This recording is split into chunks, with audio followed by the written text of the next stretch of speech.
Maneater. So you are playing that in this show.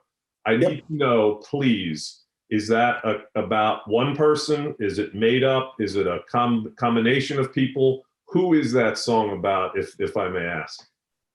Well, I think before I answer, I will answer that question. But before I do, I think maybe the average person thinks that songwriters are always writing about something that's very clear and very kind of, I don't know what the best way to put it. Well, let's put it this way.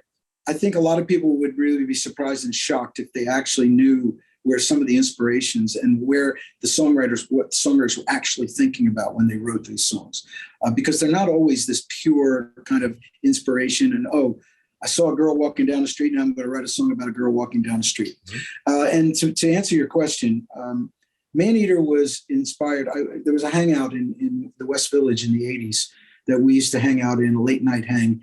And I was sitting with a table with the friends. And I tell this story on stage in a very similar way.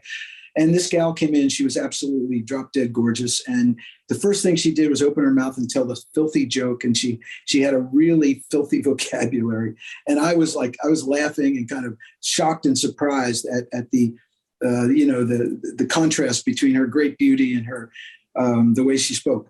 And so on my way home that night, I was saying to myself, man, a girl like that would chew you up and spit you out. And I thought, she's a man-eater. And I thought, wow. So I wrote this chorus and it was kind of this reggae feel. I had just come back from Jamaica. That's what I was thinking about.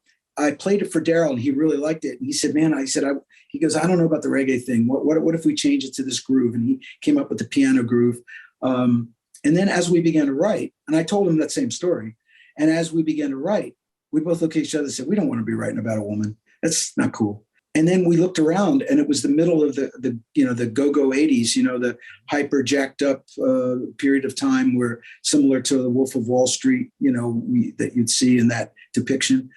And we said, New York is the place that's going to chew you up and spit you out. That's a city that will chew you up and spit you out. And so we wrote that song as a metaphor for New York. And of course, songs always connect when you can make a universal concept personal. They always seem to connect better.